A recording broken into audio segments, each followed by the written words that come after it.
네, 왠지 불타오른다는 말이 또 뭉클하게 느껴지는 그런 하루입니다. 5월 18일 월요일 정상근 기자와 함께 불타오르는 뉴스를 전해봅니다. 네, 안녕하십니까? 안녕하십니까? 정상근 기자는 그 5.18 광주 80년 이후 출생인가요? 아, 네, 그렇습니다. 일이 있고 2년 뒤에 태어났습니다. 보기보다 젊네요. 아, 보기에도 그때 그 계셨던 분들이 있어. 물론 이제 꼬맹이였을 텐데 네네. 0656님께서 0656 우리 엄마는 그 당시에 4살이던 우리 언니 안고 아빠랑 맨발로 돌아다녔대요. 본인은 태어나기 전이고 희생되신 모든 분들께 감사드립니다. 광주가 고향이신 분들이 유난히 오늘 문자를 많이 보내고 계십니다. 네네, 맞습니다. 자, 코로나19 바이러스 현황도 한번 살펴볼까요? 어떻습니까? 아, 네, 일단 국내 확진자 현황부터 좀 말씀드리겠습니다. 코로나19 신규 확진자가 어제 0시 기준으로 13명이었습니다. 하지만 이 중에 7명이 해외 유입 사례였기 때문에 네. 어제 0시 기준 국내 발생 확진자는 6명이었습니다. 지난 토요일에는 9명이었으니까 지금 이틀 연속 한 자리에 머물고 있는데요. 오늘 0시 기준으로 발표될 내용도 좀 봐야 될 것 같습니다. 어쨌든 뭐 그럼에도 불구하고 그 이태원 클럽에서 시작된 이 집단 감염 확산세가 좀 눈에 띄게 꺾인 모습이긴 합니다. 네. 문재인 대통령도 이 신속한 접촉자 파악 그리고 진단 검사로 이 추가 확산의 가능성이 크게 낮아졌다라면서 우수한 방역 체계가 다시 한번 발휘되고 있다라고 평가를 했습니다. 용인 66번 확진자 발견 이후에 지금 진단 검사만 6만여 명에 이른다라고 합니다. 굉장히 단시간 안에 많은 사람들이 검사를 한 셈이죠. 그리고 전 세계 현황을 좀 살펴보면요. 이 전 세계적으로 코로나19 확진자가 470만 명을 넘어섰습니다. 기억하실는지 모르겠지만 제가 지난주 금요일에 437만 명 정도라고 말씀드렸거든요. 네네. 불과 사흘 새에 30만 명이 넘게 증가를 한 겁니다. 며칠 동안 그냥 몇십만 명씩 막 증가하는군요. 네, 뭐 하루에 10만 명 이상씩 늘어나고 있는데 이 해외 확산세가 조금도 꺾이지 않은 그런 모습입니다. 미국이 150만 명을 넘은 것으로 알려졌고요. 러시아도 30만 명에 육박을 하고 있습니다. 영국이 25만에 육박을 하면서 스페인과 이탈리아를 넘어섰고요. 네 번째로 확진자가 많은 나라가 브라질이 됐습니다. 브라질도 상당히 많고요. 그리고 인도도 어느새 10만 명에 육박을 했고 이 페루도 무서운 증가세로 역시 10만 명에 육박을 했습니다. 그리고 이 전 세계 사망자는 31만 명을 넘어섰는데요. 이 미국의 사망자가 10만 명에 육박합니다. 엄청납니다. 그 우리나라에서 지난주에 제일 걱정됐던 건 이태원에서 시작되었던 이 감염이 3차, 4차 흔히 이제 말하는 네. N차 감염으로 계속 이어지는 게 아닌가 싶었는데 그 부분은 어떻습니까? 네, 뭐 지금 이태원 클럽을 방문하지 않은 감염자가 계속 발견이 되고 있는데요. 클럽에 갔다 온 사람들은 어느 정도 잠복기가 좀 지난 상태이기 때문에 이제 앞으로 2, 3, 4차 이 전파자에 대한 좀 방역이 굉장히 중요한 상황입니다. 네. 그런데 이 노래방을 매개로 한 이 4차 전파 사례가 또 확인이 됐습니다. 지난 5월 초 이 황금 연휴 기간에 클럽을 방문했던 확진자가 이 동전 노래방에 들렀는데 비슷한 시간에 같은 노래방을 찾은 한 콜센터 직원이 확진 판정을 받았습니다. 그러니까 2차 감염이 이루어진 거죠. 그리고 이 콜센터 직원과 같은 층에 근무하던 여성이 또 확진을 판정을 받았습니다. 네. 3차 감염이고요. 그리고 이 여성의 딸이 토요일에 또 확진 판정을 받았습니다. 4차 감염 사례인 것이죠. 앞서 이 처음 발견된 4차 감염자 역시 이 코인 노래방을 매개로 감염이 됐는데 이 코인 노래방이 아무래도 공간이 좁고 또 밀집해 있는 데다가 문을 열어서 이제 환기를 하는 과정에서 이 코로나 바이러스가 좀 복도로 흘러나가서 이 감염이 된 것 아닌가 좀 이렇게 방역 당국은 추정을 하고 있습니다. 그래도 이 확진자들이 뭐 콜센터 직원, 뭐 교회에 갔다 뭐 이런 얘기들이 많았는데 그럼에도 불구하고 이 또 다른 집단 감염이 다행히 발생하진 않고 있는 뭐 그런 상황입니다. 이 방역 수칙을 지켰기 때문으로 보이는데 앞서 말씀드린 이 콜센터 같은 경우나 뭐 교회 같은 경우에는 좀 떨어져 앉기라든가 뭐 마스크 착용하기 등등 이 방역 수칙을 지켜왔다라고 합니다. 진짜 그 마치 교장님이 훈화 말씀 같이 들릴 수도 있는데 네. 이 질병관리본부 정경 본부장 이하 이 네네. 방역 당국 정말 수고가 많으십니다. 정말 이렇게까지 꽉 틀어막고 있는 덕분에 우리가 그나마 이렇게 방송에서 떠들기라도 하고 네네. 햄버거도 사 먹고 순댓국도 먹고 그러는 거예요. 그렇죠. 뭐 우리나라도 뭐 10만 명이 넘어서고 했으면은 좀 밖에 다니기도 좀 어려웠을 겁니다. 자, 군대에 이제 입대하는 이 훈련병들도 이제 그 전부 코로나19 바이러스 이 조사가 의무화되는 것 같아요 보니까. 네, 그렇습니다. 이 중앙방역대책본부와 국방부는 이 군대 내 코로나19 집단 감염을 막기 위해서 입대하는 군인들을 대상으로 진단 검사를 시행하기로 했습니다. 20대 코로나19 발병률이 좀 높은 데다가 이 집단 생활을 하고 또 훈련 중에 신체 접촉이 많은 좀 특성이 있기 때문에 집단 발병에 이 군부대가 취약하다라는 판단 때문인데요.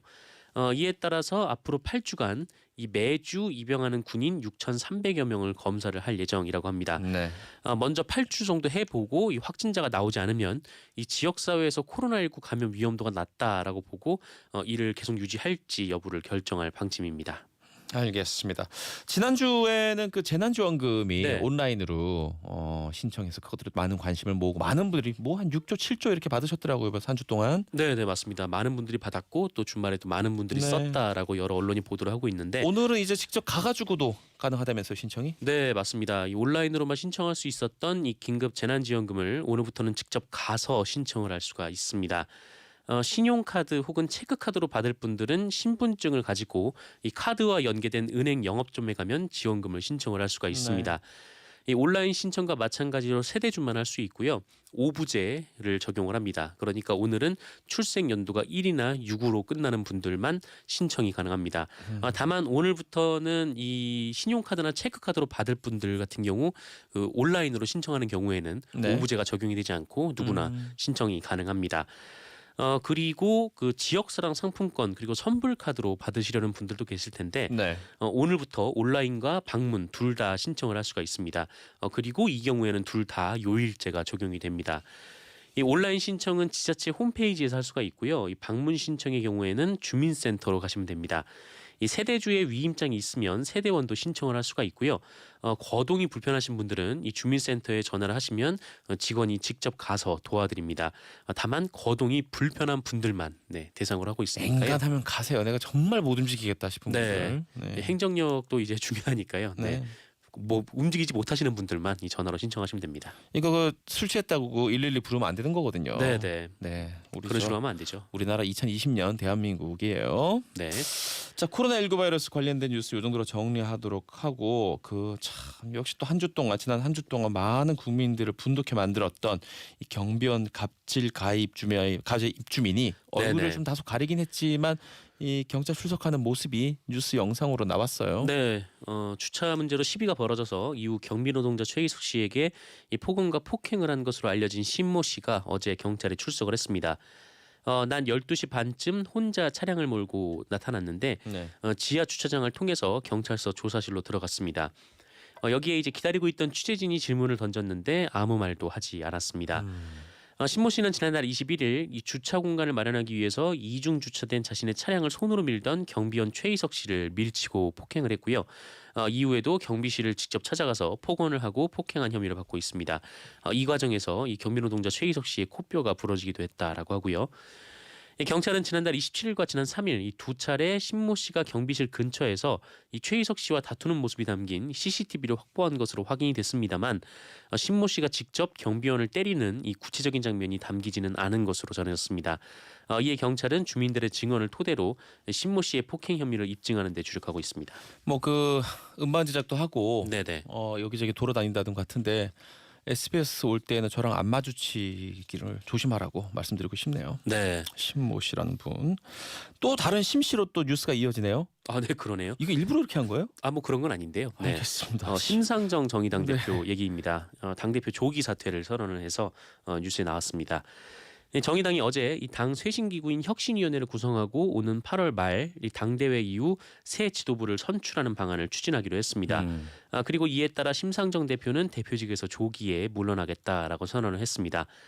이 혁신위는 이 당 지도부인 이 상무집행위원회와 별도로 운영되는 이 독립적인 집행기구인데 당의 근본적인 혁신안 마련을 담당할 예정이라고 합니다. 혁신위원은 50% 이상을 여성으로 그리고 30% 이상을 20에서 30대로 채우기로 했습니다. 네. 아울러 혁신위는 8월 말 당대회 전까지 혁신안을 제출하기로 했고요. 당대회에서 혁신안이 통과가 되면 이 새 지도부 출범을 위한 당직 선거가 개최될 예정이라고 합니다. 정의당은 이를 통해서 심상정 1인 지도 체제를 끝내고 이 새로운 리더십을 통해서 진보 정치의 세대 교체를 이루겠다라는 전략입니다. 노회찬 심상정 투톱에서 네네. 심상정 원톱이었다가 그 다음으로 이 정의당을 이끌 분은 누가 될지 네, 관심 있게 지켜보도록 하겠습니다. 그렇습니다. 자, 오늘 이제 아까 앞서서 말씀드렸지만 5.18 민주화 운동 40주기입니다. 네. 전두환 정권 당시에 부당 징계를 받았던 경찰이 복권됐다. 이건 무슨 뉴스입니까? 네, 5.18 민주화 운동 당시 이 전두환 정권의 부당한 징계를 받은 경찰관들이 40년 만에 명예를 회복하게 됐습니다. 경찰청은 신군부에서 감봉, 견책 등 징계를 받은 퇴직 경찰관 21명의 이 징계 처분을 직권 취소했다라고 어제 밝혔는데요. 경찰은 전례와 관련 판례 그리고 사실관계 조사 결과 등을 종합적으로 고려한 결과 이 징계 처분이 재량권을 남용한 하자가 있는 행정처분이라고 판단했다라고 밝혔습니다. 이들 경찰관의 징계는 1980년 이 국가보위 비상대책위의 문책 지시에 따라서 이루어졌습니다. 이들이 징계를 받아야 했던 행위가 이러한 행위인데 계엄군이 연행한 학생들을 훈방으로 풀어줬거나 네 아니면은 계엄군에게 폭행을 당한 그 사람들을 네 따로 이제 그런 행위를 했다고 징계를 받았다. 네 받았습니다. 당시 국보위는 이 명령 위반 직무 태만을 적용해서 이들에게 견책에서 감봉 4개월까지의 징계를 내렸는데 그리고 21명 중에 16분이 이 부당한 징계 처분을 바로잡지 못한 채 세상을 떠났습니다. 아이고. 이 대법원이 지난 1997년 이 전두환 씨에 대한 최종심에서 계엄군의 시위 진압을 국헌 문란으로 판시를 했기 때문에 이에 따라 이 신군부의 지시를 거부하고 시민들과의 충돌을 피한 이 경찰 간부들에게 제자리를 찾아주는 작업이 이어져 왔는데요. 지난 2017년에는 시민을 향해서 총을 겨눌 수 없다라면서 이 신군부의 지시를 거부한 당시 전남 도경 이 치안 책임자 안병하 국장을 제1호 경찰 영웅으로 선정하게 됐습니다. 그 영화 혹시 그 스티븐 스필버그가 만든 영화인데 네. 쉰들러 리스트라는 영화 봤습니까? 아, 네, 맞습니다. 그 2차 대전 당시에 유태인들 그 절멸 수용소라고 부르죠. 다 죽여버리는 수용소. 네네. 아우슈비츠 같은 거기 갇혀있던 그 유태인들을 어떻게 한 명이라도 구하려고 했던 그 영웅에 대한 이야기인데 사실 아까 지금 말씀하신 그런 분들이 이 5.18 당시에 작은 쉰들러들 아닙니까? 네, 맞습니다. 네. 이 그냥 복권 정도가 아니라 뭔가 조금 더 상을 줬으면 좋겠다는 생각이 듭니다. 네. 그렇습니다. 어쨌든 용기가 필요한 일이었으니까. 네, 피해를 받은 건 분명한 일이니까요. 네. 많은 분들이 오늘 5.18 얘기가 좀 적다. 그리고 혹시 또 그동안 그 주말 사이에 굉장히 첨예한 관심이 됐던 뭐 이럴 때면 뭐 정의연대 윤미향 네네. 전 이사장에 대한 얘기는 왜 안 나오냐 하겠지만 2부, 3부에 아주 길게 자세히 네. 얘기할 예정입니다. 그렇습니다. 정상근 기자 마지막 뉴스 하나 살펴주시죠. 네, 그 인천의 한 상수도관 교체 공사 현장에서 그 60대 노동자가 이 상수도관의 밸브가 갑자기 터져 차오른 물에 빠져서 숨지는 일이 있었습니다. 사고는 어제 오전 0시 20분쯤 그 인천 부평구청역 인근 이 상수도관 교체 공사 과정에서 벌어졌는데요. 62살의 노동자 A 씨는 그 1,200mm 규모의 상수관을 교체하기 위해서 이 작업관 내부에서 용접 작업을 벌이던 중에 잠가뒀던 이 수도 밸브가 갑자기 터지면서 이 물이 작업관 안에 차올라서 익사를 한 것으로 조사가 됐습니다. A 씨가 용접한 곳은 밀폐된 좁은 공간이었는데 그 여러 사람이 들어갈 수 없는 곳이었다고 하고요. 당시 이 사고 현장에는 현장 소장 등 감독관도 있었지만 사고를 막지 못했다라고 합니다. 경찰은 이 밸브가 왜 터졌는지 이 기계적 결함 여부 그리고 공사 과정에서 매뉴얼을 지켰는지 여부를 조사를 하고 있습니다. 참 그 정상근 기자 칭찬해줘야 됩니다. 이 부당한 노사 관계라든지 열악한 노동 환경에서 일하는 분들의 네네. 이런 안타까운 뉴스들을 꼭 빼먹지 않고 하나둘씩 챙겨주시더라고요. 아, 네. 널리 알려야 될 뉴스들이죠. 네, 사실. 최선을 다하겠습니다. 고맙습니다. 네, 고맙습니다. 자, 지금까지 정상근 기자와 함께 뉴스 살펴봤습니다. 이제 이게 정치쇼 2부, 3부로 좀 더 심도 높은 이야기로 이어집니다. 잠시만요.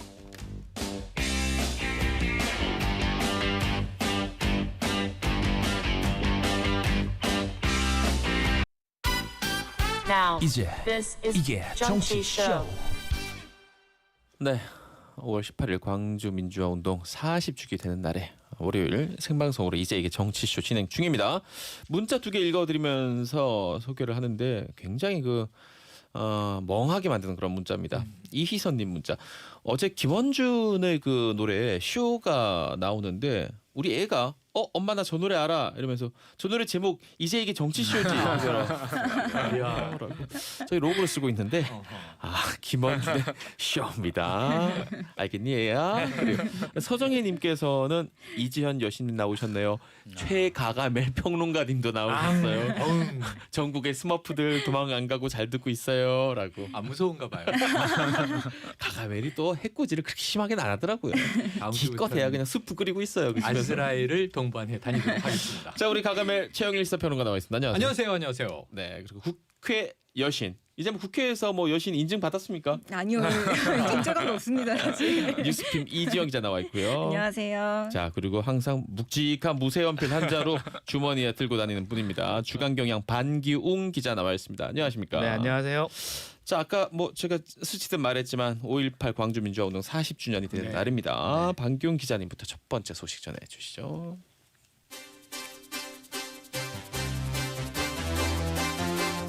오늘은 5.18 광주 민주화운동이 40주년을 맞는 날입니다. 잠시 후 10시 5.18 광주 민주화운동 기념식이 옛 전남도청이 위치했던 동구 금남로에서 열리게 됩니다. 그런 가운데 지난 주말 문재인 대통령은 5.18 40주년을 맞아 언론 인터뷰를 했습니다. 대통령은 이 인터뷰에서 광주의 큰 죄책감과 부채의식을 가지고 있었다며 최우선 과제로 당시 발포 명령자에 대한 진상규명을 꼽았습니다. 또한 헌법 전문에 5.18과 6월 항쟁의 정신이 담겨야 한다며 개헌을 언급했습니다. 자 주말에 5.18 민주화운동 40주년 맞아서 문재인 대통령 언론 인터뷰 공개됐고 지금 잠깐 요약을 해주셨는데 네. 그 외 또 키워드들이 어떤 게 있었습니까? 좀 몇 가지로 꼽아보면 뭐 진상 조사 그리고 화해와 통합 그리고 죄책감 뭐 이렇게 좀 꼽을 수가 있을 것 같습니다. 그 문재인 대통령이 인터뷰에서 계속해서 강조했던 것이 5.18과 6월 항쟁 이념만큼은 우리가 지향하고 계승해야 할 민주 이념이다라고 계속해서 강조를 했고요. 특히 이제 발포 명령자 그리고 발포에 대한 법적 최종 책임이 어디에 있는지 아직 밝혀지지 않았다. 그래서 이거를 확실하게 밝혀야 한다라는 의지를 계속해서 피력을 했습니다. 근데 여기서 이제 중요한 부분이 이 책임자를 밝혀내고 책임 소재를 분명히 하는 것이 꼭 이제 처벌을 위한 것이 아니고 어떤 진실의 토대가 바로 서야 한다. 그래야지만 진정으로 화해와 통합이 이루어질 수 있다. 그래서 화해를 위해서 우리가 일단 책임자를 먼저 누구냐라는 부분을 확실하게 규명을 하자라는 뜻을 밝혔습니다. 그리고 이제 마침 이제 5.18 진상조사위원회가 본격적인 조사 활동을 시작을 했는데 정부도 여기에 적극적으로 지원하고 뒷받침할 예정이라고 했습니다. 또 하나 강조했던 부분이 5.18 민주화운동을 이제 폄훼하고 왜곡하고 있는 사람들 그런 세력들에 대해서는 단호하게 대응을 하겠다라고 뜻을 밝혔고요. 이런 부분에 대해서는 앞으로 정부 차원에서 계속해서 관심을 갖고 진행을 해 나가겠다라는 뜻을 강조를 했습니다. 귀에 또 걸리는 부분 하나가 이 개헌 얘기가 있어요. 이게 어떤 그 우리 지금 실생활에 필요한 이런 법률이라기보다는 이 5.18 정신에 대해서 우리가 좀 더 법 안에 이게 녹아들어 있어야 한다 이런 의미 같은데 이런 의미도 있지 않습니까? 그렇습니다. 사실은 이제 이전에 정부에서 이제 문재인 대통령이 이제 정부의 이름으로 개헌안을 낸 적이 있었죠. 발의를 했었습니다. 근데 이번에도 다시 한번 강조를 한 게 또다시 언젠가 개헌을 논의를 한다면 헌법 전문에서 5.18의 취지가 반드시 실려야 한다. 반드시 되살아나야 한다라는 뜻을 밝혔습니다. 그러니까 만약에 이제 향후 21대 국회에서 만약에 이제 개헌 논의가 이루어진다면 이 과정에서는 분명히 5.18 관련된 내용들을 좀 넣자라는 뜻을 강조를 한 것이고요. 이전에도 사실은 아까 잠깐 말씀드렸지만 2018년에 문재인 대통령이 발의한 개헌안에 5.18 민주화운동 이념 계승이 그 관련된 내용들이 담겨 있었죠. 네. 그래서 하지만 이제 야당의 반대로 개헌안은 진행을 하지 못하고 폐기가 됐습니다. 물론 이제 이 개헌안이 얼마만큼 국회에서 진정성 있게 또 속도감 있게 진행이 되느냐 이 부분은 좀 별개의 문제입니다. 왜냐하면 지금 이제 뭐 코로나 관련해서 여러 가지 이제 의논하고 논의돼야 할 부분들이 많기 때문에요. 근데 하지만 어쨌든 간에 지금 현재 갖고 있는 우리 문재인 정부의 그 생각은 그 지향점은 확실하게 밝힌 것으로 풀이가 됩니다. 개헌은 뭐 엄청난 동력이 필요한 일이잖아요. 네, 국가적 맞아요. 동력이 필요하잖아요. 맞아요. 지금 그 정도 힘은 아직 우리한테는 없는 것 같고. 하지만 87년 헌법이 너무 네. 낡았다. 지금 변화된 시대에 맞지 않는다. 이 얘기는 여야 모두 맞습니다. 해왔고 그건 누구나 공감하고 지난 있을 거예요. 2017년 조기 대선 때 5명의 대선 후보가 모두 다 개헌을 약속했어요. 네. 네. 근데 누가 이 당선이 되든 네. 개헌의 필요성은 함께 하자. 그래서 사실은 지금 야당 이 통합당도 당시에는 이제 새누리당 또 이제 자유한국당 바뀌었었지만 이 개헌에 대해서 부정한 적은 없어요. 당시 홍준표 대표가 개헌하자고 했고 이 여당 측이 개헌하자고 하니까 좋은데 지금은 아니다. 왜냐하면 그때도 이 문재인 대통령 지지율이 너무 높고 네. 그 다음에 이 당시에 지방선거가 닥쳐왔어요. 그래서 이 정부 발의 개헌안이 국회로 전달되고 언제 개헌을 하기로 했냐면 국민투표를 지방선거와 동시에 하자. 네. 네. 그러니까 2018년에 이미 하기로 한 거예요. 6월에.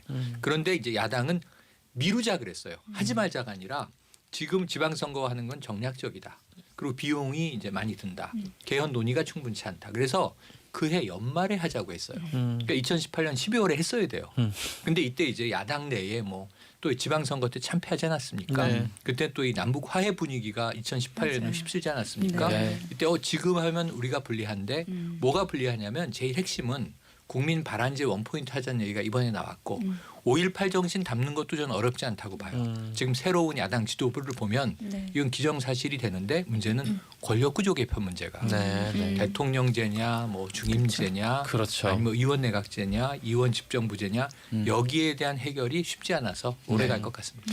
개헌까지 안 가더라도 이 5.18 법이라고 불리는 그 법안 네, 있지 네, 않습니까? 그렇죠. 네, 뭐 헌법까지는 좀 어렵다 하더라도 네. 오래 걸리더라도 가장 이제 눈앞에서 우리가 좀 변화를 느낄 수 있는 법안들이 지금 이제 논의가 될 예정입니다.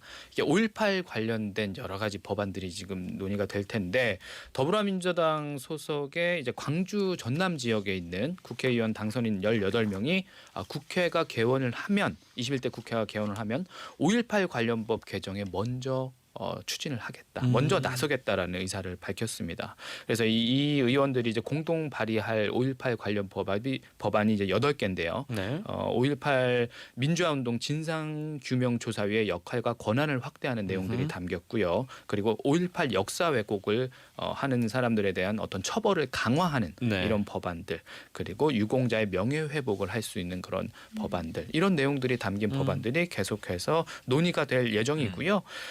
이 중에서도 그 1호 법안으로 꼽히는 것이 이제 5.18 역사 왜곡 처벌법입니다. 네. 그래서 지금 일단 그 민주당이 이제 그 21대 국회를 177석으로 시작을 하게 됐잖아요. 그러니까 개헌안은 좀 어려울 수 있어도 이제 국회에서 지금 할 수 있는 모든 것들을 다 할 수 있는 정도의 힘을 가지게 됐습니다. 그렇기 때문에 적어도 5.18을 폄훼하고 왜곡하는 이런 사람들 세력에 대해서 처벌하는 이 5.18 처벌법 관련 정도 이 정도는 반드시 좀 처리가 되지 않을까라는 전망이 나오고 있습니다. 그리고 오래전 얘기도 아니에요.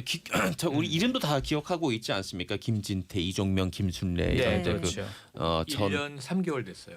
그때는 지난해 이제 2월이니까. 자유한국당이었죠. 예, 당시에 죠 자유한국당. 그 의원들 이번엔 못 들어왔고요. 네, 못 이번에는 들어왔죠. 다 낙선했습니다. 다 낙선했는데 문제는 지금 국회의원 175명이 네. 이 세 사람은 징계를 해야 한다라고 징계안을 냈어요. 네. 국회가 징계 처리를 해야 돼요. 당에서는 솜방망이 처벌 얘기가 나왔었고 그런데 국회가 징계를 하려고 보니까 지금 다 끝물이잖아요. 네, 20대 네. 국회가. 지금 며칠 안 남았죠. 지금 그러니까요. 윤리특위가 없어요. 맞아요. 네, 네. 윤리특위가 없어서 다룰 수가 없어요. 네. 그 제가 보기엔 이게 이 학생들 징계해야 됩니다라고 올라갔는데 학교에 이걸 다룰 수 있는 위원회가 없어서 그냥 뭔가 무리는 일으켰는데 징계를 안 받고 20대가 끝나게 됐습니다. 아니 사실상. 당시에 화가 났던 거는 이 그 당사자 3명의 발언도 진짜 화가 났었는데 더 화가 났던 거는 이제 당시 나경원 원내대표의 발언. 그러니까 어떻게 되냐면 역사적 사실에 대해서는 여러 가지 뭐 해석이 가능하다, 막 있을 수 있다 이렇게 좀 애둘러서 이렇게 덮고 가자는 식으로 얘기를 했잖아요. 저는 네. 이 태도가 더 화가 나더라고요. 그러니까 당사자보다. 그때 발언을 한번 네. 복귀할 필요가 있어요. 네. 왜 이게 처벌이 필요한가? 자, 5.18은 민주화 운동이다. 주호영 이제 원내대표 얘기를 한번 있다. 이 기자님 짚어주시고 네. 거죠. 이종명 의원은 폭동이다. 5.18이 폭동이고 뭐 혹은 북한군 네, 개입설 네. 이런 얘기에 폭동이라고 동조하는 했죠. 건 예, 예. 전두환의 진압을 정당화해 주는 거예요. 그렇죠. 이 5.18은 정말 이 피해가 분명한 사건이에요. 네네네. 학살이기 때문에 네. 그러면 시민들이 폭동이면 이 진압군이 옳았다라는 거기 때문에 이건 심각한 역사의식의 문제가 발생하고 두 번째로는 김순례 의원은 이 5.18 유공자가 괴물 집단이다. 맞아요. 명단 네. 공개하라 맞아요. 이런 얘기를 했어요. 똑같은 맥락입니다. 김진태 의원은 이제 행사를 이제 개최하기도 주최하는, 했고 네. 행사장에서 발언하진 않았지만 주로 영상으로 SNS로 계속 폄훼를 했고 그 자리에는 이제 지만원 씨 같은 인물이 맞아요. 등장을 했고 북한 군계 입설 또 나왔고 그래서 이제 이러한 경우에 제가 보기 극소수 역사적 시각을 완전히 달리하는 경우가 있을 수는 있어요. 네. 어느 나라나 네. 이 독일에도 네오나치가 있단 말이에요. 네, 여전히 있죠. 하지만 이들을 처벌하는 법이 있단 말이에요. 이것을 음. 발설하면 이건 뭐 헤이트 스피치라든가 역사에 대해서 있을 수 없는 정말 동조 행위를 하는 거기 때문에 국민들 경우에 매장되죠. 강한 처벌을 받게 되는데 우리는 국회의원 배지를 달고 이런 얘기를 한다. 이건 좀 문제가 심각하다고 근데 봅니다. 뭐 꼭 정치인뿐만 아니라 일반 이제 극우 성향의 뭐 시민단체라든지 유튜버들도 그렇죠. 최근에도 광주에 가서 그런 얘기들을 계속 하고 있잖아요. 폭동이라든지 이런 이야기들을 계속 하고 있어서 이런 거를 좀 역사적인 사실을 거의 왜곡하는 거기 때문에 이런 부분에 대한 처벌은 확실히 좀 21대 국회에서 논의될 필요가 있지 않을까 싶긴 합니다. 지난해 말씀하셨던 것처럼 이제 유튜버들이 이 이제 의원들이 망언을 한 이후에 본격적으로 이제 그 영상들을 만들기 시작합니다. 이제 극우 유튜버들이요. 그러니까 조사를 해봤더니 한 5.18 관련된 영상 가운데 한 200여 개가 왜곡되고 선동하는 아하. 그런 영상들인데 사실은 이렇게 하면 이제 그분들 입장에서는 그냥 제작하고 휘발되는 거잖아요. 네, 근데 네. 그렇게 하고 이제 혐오 코인이라고 하는 그렇게 이제 돈벌이 수단으로 전락한 그런 현실이 지금까지도 이어져 왔습니다. 네. 예. 그래요. 민주주의 아량으로 품어줄 수 있는 게 있고 또 없는 것도 있습니다. 자, 이정 기자님한테 올해 5.18 좀 달라진 느낌이 있는데 기념식 풍경도 한번 들어보겠습니다. 말씀해 주시죠. 네. 이번에 이 5.18 기념식 같은 경우에는요. 평소에는 원래 그 국립 5.18 민주묘지가 있는 광주 북구 운정동에서 개최가 됐었거든요. 네. 근데 이번에는 이 전남도청이 옛날 전남도청이 위치했던 동구 금남로에서 열리게 됩니다. 이 위치가 전남도청이 가지는 상징성이 굉장히 크잖아요. 그렇죠. 네, 이번에 이제 40주년의 의미를 담아서 5월 항쟁 중심지와도 같은 이곳에서 이제 기념식을 열게 되는 겁니다. 이 기념식에는 보통 이제 정치권 인사들 각 정당 대표들이 다 보통 참석을 하게 되는데요. 이번에는 조금 다릅니다. 이번에 코로나19가 워낙에 좀 위험이 아직 남아있기 때문에 아하. 규모를 축소해서 진행을 하게 되고요. 그래서 그 기념식에 참석하는 인원을 한 400명 정도로 제한을 한다고 해요. 근데 이제 뭐 거기 참석하시는 분들이 꼭 정치인만 가는 게 아니잖아요. 오히려 더 광주 시민분들이나 유가족들이 더 많이 우대가 돼야 되는 행사이기 때문에 그분들을 초청하다 보니까 이 열린민주당이나 미래한국당처럼 이 21대 총선에서 비례정당으로 나왔던 그 당의 대표들은 초청을 받지 못했습니다. 그래서 일단은 뭐 미래통합당, 더불어민주당, 민생당, 정의당 이렇게 기존 원내 정당들이 참여를 하게 되는데요. 민주당 같은 경우에는 이번 행사가 굉장히 의미 있는 행사가 될 것 같아요. 네. 뭐 이번에 이제 최고위원 회의를 이번에 광주에서 열게 되는데 그때 5.18 당시에 헬기 사격으로 인한 그 총탄 흔적이 남아 있는 전일 빌딩이라고 있잖아요. 네. 무려 245개의 탄환의 흔적이 남아 있어서 전일 빌딩 245로 최근에 이름을 바꾸기도 했는데 그곳에서 이제 현장을 보고 최고위를 연다고 해요. 그리고 21대 총선 당선자 전원이 다 광주로 내려가서요. 국립묘지 참배도 할 예정이라고 합니다. 이번에 이 민주당 같은 경우에는 워낙에 이 5.18 정신이 당의 그 주요 정체성이기도 한 만큼 당선인들과 그 정신을 공유하겠다라는 의미로 볼 수도 있고요. 그리고 호남 지역에서 광주 포함한 호남 지역에서 민주당 이번에 굉장히 큰 지지를 받았잖아요. 그렇죠. 그렇기 때문에 이 행사에 공을 쏟을 수밖에 없는 그런 상황이겠죠. 그래서 아까 말씀하신 뭐 개헌 문제라든지 역사왜곡 처벌법이라든지 이런 것들을 좀 약속을 하는 그런 자리가 되지 않을까 싶고요. 통합당 같은 경우에는 아까 말씀하신 대로 작년이랑은 모습이 조금 달라질 네, 수도 네, 있을 네. 것 같아요. 작년에 그 5.18 망언 나오고 나서 당에서 그런 지도부의 발언들이 나오고 손방망이 처벌이 있은 후에 이제 황교안 대표가 기념식에 갔거든요. 거기서 온갖 욕설이 쏟아졌고 물세례도 그렇죠. 많이 받았거든요. 네, 네. 그래서 그런 모습은 최대한 피하려고 하는 그런 분위기가 좀 보이는 상황이고 그래서 뭐 주호영 대표가 미리 사과의 뜻을 전하기도 했었죠. 주호영 대표가 이 대표 주자처럼 그 언론에 많이 달라진 그 미래통합당, 네. 전 네. 자유한국당의 입장을 보여주고 있는데 다른 인사들도 꽤 있었잖아요, 중진들 네, 중에서도. 그렇습니다. 그러니까 주호영 대표가 사실 낸 메시지도 한번 다시 봐야 되는 게 당 일각에서 이거 5.18을 폄훼하고 모욕하는 정제되지 않은 발언이 있었다. 유가족들한테 정말 죄송한 마음 전한다라고 했는데 이렇게 직접적이고 대대적으로 그러니까 딱 당 공식 입장으로서 사과를 한 거는 거의 네. 뭐 처음이 아닐까 싶어요. 뭐 그 전에도 뭐 인사들의 발언이 있기는 했었지만 원내대표가 이렇게 직접 나서서 크게 사과를 한 점 그런 건 좀 다시 지켜봐야 될 것 같고요. 주호영 원내대표는 그러면서 이제 그 5.18 관련 세계 단체들, 그러니까 유공자회 예우법 개정안 처리에도 좀 힘을 모으겠다 이런 약속을 하기도 했습니다. 주호영 원내대표 말고도 유승민 의원도 어제 광주를 찾았어요. 그래서 네. 국민묘지를 찾아서 뭐 무릎 꿇은 그런 사진이 회자되기도 했었는데 네네네네. 유승민 의원도 역시 이 망언 부분에 대해서 당이 단호한 조치를 취하지 못했다. 그게 정말 아쉽다라고 하면서 미래통합당도 이 5.18 역사의 진실을 시간이 지나도 꼭 밝히려는 그런 노력들을 해야 된다라고 해서 이제 그런 당의 소수 목소리들과는 좀 다른 목소리를 냈죠. 그리고 이제 야권 잠룡으로 꼽히는 원희룡 지사도 메시지를 냈는데 진실을 왜곡하고 가해자의 시각에선 강변은 이제 침묵할 때다라고 일가를 했고요. 또 눈여겨봐야 될 사람이 안철수 국민의당 대표입니다. 네네네. 안철수 대표 당연히 이 보수 야당의 이 잘못된 인식에 대해서 비판을 하긴 했는데 그러면서도 이제 여당하고 조금 각을 세웠습니다. 안철수 대표는 정부 여당은 이 5.18 영령들이 피로써 목숨 바쳐 만들고자 했던 이 민주주의의 모습이 뭐였는지 깊이 한번 생각해봐야 된다라고 하면서 이제 정부 여당을 향해서도 날선 목소리를 내기도 했죠. 그렇게 날이 선 느낌은 또 그렇죠. 이거 많이 각을 세웠다. 부각을 안 살짝. 시켜서 그런데 저는 네. 이 안철수 대표 의견은 동의해요. 네네. 뭐냐면은 5.18이 특정 세력의 전유물이 돼서는 안 아, 되고 절대 안 되죠. 이제 우리의 역사가 되어야 한다. 네. 근데 저는 그래 왔다고 생각을 해요. 문제는 이것을 폄훼했던 세력 때문에 네. 5.18에 동조하면 마치 불순 세력처럼 인식하게 되는 일이 벌어졌고 광주 시민들 지금도 만나면 아직도 이분들에게 두려움이 있습니다.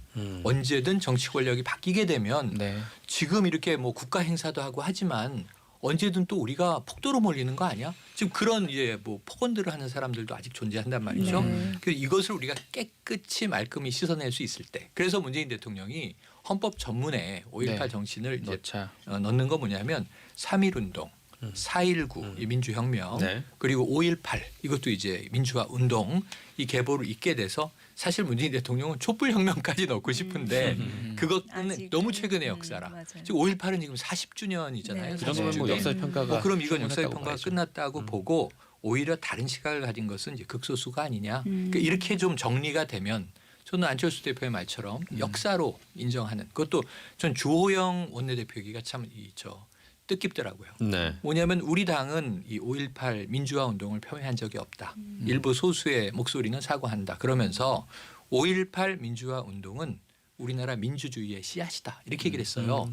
지금 보수당이 이렇게 이야기하는 정도면 제가 아까 말씀드린 대로 헌법 전문에 넣어도 무방한 정도의 분위기.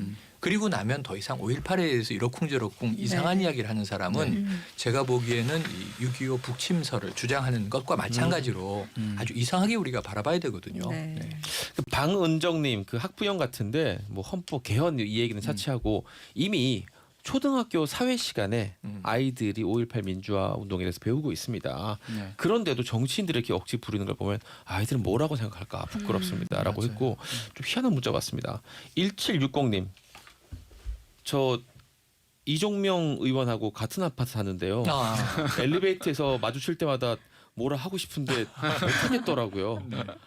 어떻게 하면 됩니까? 재밌습니까? 그거는 이렇게 문자를 보내셔서 DJ가 대신 말씀해 주시면 되죠. 아 뭐라고? 이정명 의원 들으십시오. 그리고 해주셔야죠. 알겠습니다. 아파트 들으십시오. 주민들이 불편하십니다. 들으십시오. 이제 다시는 계속 그 입장을 바꾸지 않으면 다시는 발 못 붙일 거예요. 여의도에는. 뭐 맞아요. 밥 먹으러 올 수 있겠죠? 네.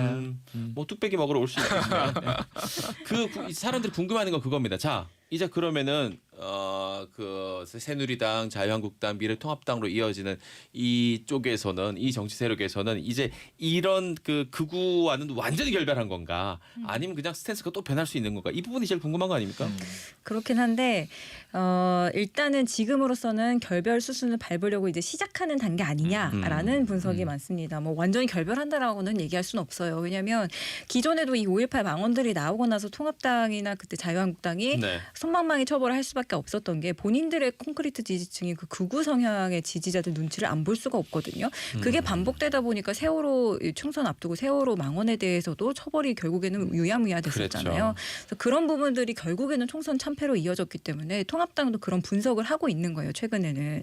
그렇기 때문에 그런 극우들과는 어느 정도 거리를 둬야 된다라고 하는 생각은 있지만 정말로 이 선거가 다가오고 하면 정말 그럴 수 있을지 그거는 조금 더 지켜봐야 합니다만 그나마 좀 기대를 걸 수 있는 건 주호영 원내대표가 이 보수 진영을 놓고 봐도 완전하게 극우 쪽이라기보다는 예전에 그 바른정당도 나가서 거기서 네네, 원내대표도 네, 했었잖아요. 그럼요.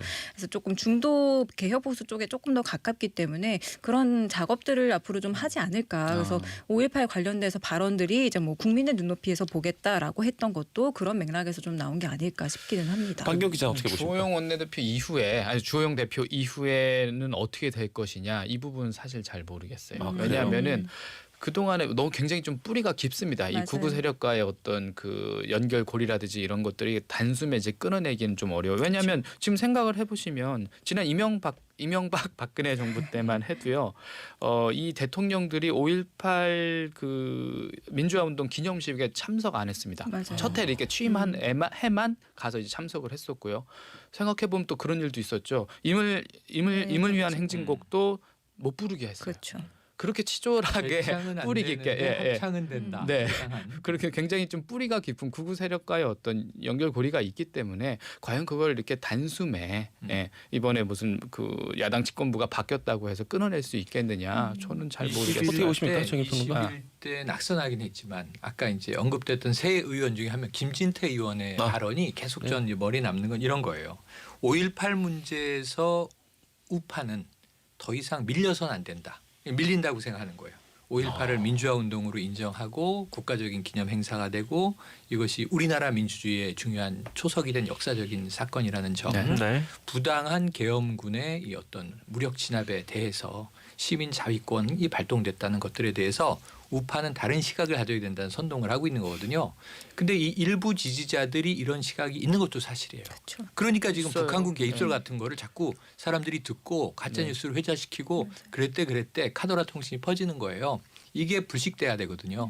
최소한 기성 정치권에서는 이런 이야기를 하면 매우 역사 의식이 잘못된 사람으로 이렇게 이제 사람들이 다수가 인정하는 사회로 가야 되는데 그 경계선이 아직은 모호해요. 만약에 지지층을 끌어모으려고 옛날의 집토끼, 네. 소위 태극기 부대 분들이나 이렇게 딱 끌어내려면 또 이런 얘기가 나올 수 있어요. 언제든. 그래서 그걸 저는 이 보수 진영 내에서 스스로 이 자기 정화를 해야 한다. 그래요. 이건 남이 뭐라고 저도 했을 문제 아니거든요. 지켜보도록 하겠습니다. 근데 국민 다수가 여기에 네. 동조하지 않는다는 걸 의식해야 알겠습니다. 되겠죠. 3부로 넘어갑니다.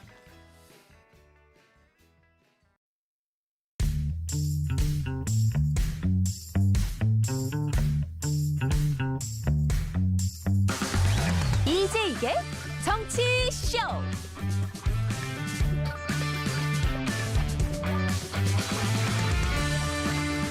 네, SBS 이게 정치 쇼 5월 18일 월요일 생방송으로 진행 중입니다. 1시간 진행했고요. 쇼는 아직 1시간이 남았습니다. 앞서 저희가 그 5.18 민주화운동 40주년 맞이해서 이야기를 좀 나눠봤는데 금방 이제 그 기념식이 시작됐습니다. 시작했겠군요. 사회는 방송인 김재동 씨가 보이나 봅니다. 이제 막 국기에 대한 경례하고 뭐 이러고 있는 것 같습니다. 제가 화면을 봤는데, 자, 저희는 또 다른 얘기 또 이어가 보죠. 세 번째 소식 반기훈 기자한테 한번 들어보겠습니다. 코로나19 신규 확진자가 이틀 연속 20명을 넘지 않고 있습니다. 하지만 이태원 클럽발 4차 감염이 또다시 확인되면서 연쇄 감염 우려는 여전한 상황인데요. 이런 가운데 재난지원금 지급 후 맞게 된 첫 주말, 재난지원금의 주요 사용처인 지역 상점, 전통시장에 시민들의 발걸음이 이어지면서 그동안 침체됐던 지역 경제가 조금씩 활기를 띠었습니다. 네, 주말 지나면서 네. 많이 걱정했습니다. 사실 딱 일주일 전인 지난주 월요일은 어떤 위기감 네. 지금은 약간의 안도감 뭐 이 정도가 맞아요, 맞아요. 아닌가 네. 싶은데 자세한 상황 좀 부탁드리겠습니다. 네, 이게 뭐 생각만큼은 크게 그렇게 전파가 안 됐구나라는 안도감 어느 정도는 있으실 텐데 실제 수치상으로도 좀 그런 것들이 나타나고 있습니다. 네. 17일 낮 기준으로 이태원 클럽 관련 누적 확진자가 168명으로 집계가 됐고요. 확진자는 16일에 19명. 그 17일에는 13명이 이제 신규로 확인이 됐습니다. 신규 확진자가 하루 평균 이제 18.4명인데 이전 2주간에는 이제 9.1명, 10명 이하였잖아요. 이때보다는 증가는 했지만 50명 이하라는 어떤 심리적인 마지노선이 있죠. 여기까지에는 미치지 않아서 안정적으로 유지를 하고 있는 그런 상황입니다. 정부는 3일부터 16일까지 2주간 방역관리 상황 위험도를 평가를 한 결과 이태원 클럽 집단 감염이 발생을 했어도 방역관리 체계의 통제력은 의료 체계 대응 가능 그 범위 안에 있다 이렇게 유지된다라는 식으로 분석을 하고 있습니다. 치료 중인 환자 수도요 1,000명 이하로 줄어서 치료 체계도 여력이 충분한 것으로 정부는 평가를 하고 있고요. 문재인 대통령도 코로나 추가 확산 가능성 크게 낮아졌다라고 얘기를 해줬습니다. 예. 이게 그 비유적으로 코로나19 네. 바이러스도 우리 몸에 들어오는 바이러스인데 국가를 이 하나의 그 신체로 본다면 우리나라 같은 경우는 백혈구가 많아. 네. 지금 어느 그래서 정도 들어오면 우르르 달려가지고 작살을 내버리는 거죠. 초반에. 유럽이나 미국에 비하면 네. 그렇죠. 걔들은 지금 거의 뭐 후천성 면역 결핍증 상태예요. 지금 거의 그러고 너무 많이 들어오고. 이 5월 6일 황금 연휴 직후부터 이태원 클럽발 야 앞불싸 지금 뚫렸구나 이렇게 생각했던 거에 비하면 2주 정도 지났잖아요. 네. 지금 추이를 보니 이태원 클럽에서 발진한 건 맞는데 이 감염에 주로 이 병목 역할을 한 거는 코인 노래방이에요. 네. 이 서울시에만 한 3군데 네. 마포, 관악, 도봉 지금 이쪽으로 되면서 168명 오늘 아침까지의 전체 이태원 클럽발 누적 확진자 중에 절반은 2차 감염 이후예요. 네. 클럽에 가서 이제 걸린 사람보다 그리고 이게 누가 매개했나를 보니까 주로 노래방을 통해서 네. 많이 매개가 돼서 어쨌든 걱정은 4차 감염까지 나왔다는 거예요. 네. 클럽에서 1차, 노래방에서 2차 감염. 그 노래방에서 걸린 사람이 직장 동료에게 3차 감염. 직장 동료의 가족 10대 여성이니까 이제 따님이겠죠. 이게 4차 감염까지 간 게 2사례가 나와서 지금 요거는 좀 위험하다 싶은 생각이 드네요. 그래 노래방. 사실 뭐 코로나19 바이러스는 저는 굉장히 애용했습니다. 그리고 이정 기자님도 참여하십니까? 홈코너. 애용하셨다 그래가지고 상상이 돼서요 갑자기. 혼자 이렇게 가가지고 노래 몇 곡 부르고 나오고 이런 거 굉장히 좋아했습니다. 문제점 뭐냐면 제가 이렇게 네. 노래 부르다 그 코인 노래방 방에서 나오면 그 애들이 그 사장님 위주라고 자꾸 말을 걸어요. 청소년들이 그거 빼고 다 괜찮았어요. 거기 무인이라면서요. 무인. 아니 뭐 이렇게 동전을 뭐 넣으니까. 관리하는 무인. 사람도 있고, 있고. 있는 경우도 근데 있습니다. 좁아요. 훨씬 좁죠. 그러니까 그러니까 일반 노래방보다 그 제가 이제 애용하는 업체 같은 경우에는 이 계단식으로 이렇게 돼서 의자도 이런 등받이 있는 게 아니라 네. 계단처럼 이렇게 되는데 앉아가지고 한 많이 앉으면 3명까지 앉을 수 있을까? 2명? 한 3명 캡슐 같은 거구나. 캡슐 같은 네, 느낌이에요. 느낌상. 방 좀 큰 방도 물론 있겠지만 네. 대부분은 그렇게 2-3명 정도 전용으로 아주 좁죠. 이 문제가 아까 그 방경 기자가 어떤 기준을 50명 정도라고 했는데 네네. 이런 기준들이 설정되어 있는 이유가 지금 또 관심을 모은 이유가 등교 계약이 이번 주부터 그렇죠. 하니까. 교육 분야에서 계속해서 관심을 갖고 있을 수밖에 없죠. 근데 결론적으로 말씀드리면 고3 학생 같은 경우는 예정대로 20일에 등교가 돼 있기로 하기로 했었잖아요. 그래서 20일 등교를 그대로 진행을 한다고 합니다. 이게 결정이 됐고요. 수능 시험 일정도 변경 없이 예정대로 하는 것으로 하고 고3 학생을 시작으로 이제 다른 학년 학생들도 순차적으로 등교를 할 예정입니다. 다만 이제 학교 여건에 따라서 뭐 학년별 격주제 혹은 격일제로 이제 조정을 할 수 있는 그런 여지는 열어둔 상황이고요. 정세균 국무총리가 요 관련해서 이렇게 등교 강행 그리고 지금 이제 그 생활방역 전환 뭐 이런 부분에서 질문을 받지 않습니까? 네. 그러면 좀 걱정된다라는 그런 우려 이런 발언들에 대한 그 지적에 대해서는 경제를 계속 희생시킬 수가 없다. 그래서 시점은 적절했다라고 판단을 한다라는 입장을 밝혔습니다. 알겠습니다. 재난지원금 얘기도 좀 해봐야 될 것 네네. 같습니다. 지난 한 주 동안 그 순차적으로 생년월일 1, 5부터 시작해서 2, 6 네. 이런 식으로 해서 한 주가 다 끝나고 지금은 이제 아무나 다 이 네네. 온라인으로 신청 가능하고 오늘부터는 직접 대면해서 은행이라든지 네, 뭐 네. 주민센터. 관공서 가가지고 신청을 할 수 있게 됐습니다. 어떻게 좀 효과가 있다고 합니까? 어때 보입니까? 이렇게 정부에서 나오는 재난지원금은 이제 뭐 얼마 안 됐지 않습니까? 이제 일주일 정도 됐는데 그 전에 사실은 전국에서 이제 지자체별로 먼저 선 지급했던 뭐 그런 재난지원금을 그런 곳들이 있죠? 있었죠. 이제 그런 곳을 보면 실제 효과가 있느냐 없느냐 이런 부분들을 좀 확인을 할 수가 있는데 제가 지난주에 저기 전국에서 제일 먼저 재난 기본소득이라고 하거든요. 여기는 전주시에 출장을 가서 좀 둘러봤어요. 그 시장도 가보고 했는데 거기는 이제 선불카드를 많이들 이용을 하시더라고요. 재난 기본소득을 이용할 수 있는 선불카드. 그러니까 카드 색깔이 빨간색이에요. 그래서 전통시장에서는 이제 그걸 빨간 카드라고 부릅니다. 하기 편하게. 네, 그래서 그럼 가서 빨간 카드 좀 많이들 이용들 하십니까? 그럼 빨간 카드 많이 보인다. 이건 뭐 그래서 아니 근데 이거 빨간 카드나 이런 것들 주는 거 이거 좀 뭐 별로 효과도 없다고 하더라. 뭐 그렇게 비판 기사도 보시지 않았냐? 이제 제가 이런 거 좀 넌지시 한 여쭤봤더니 상인분들 화내시는 분들도 많았어요.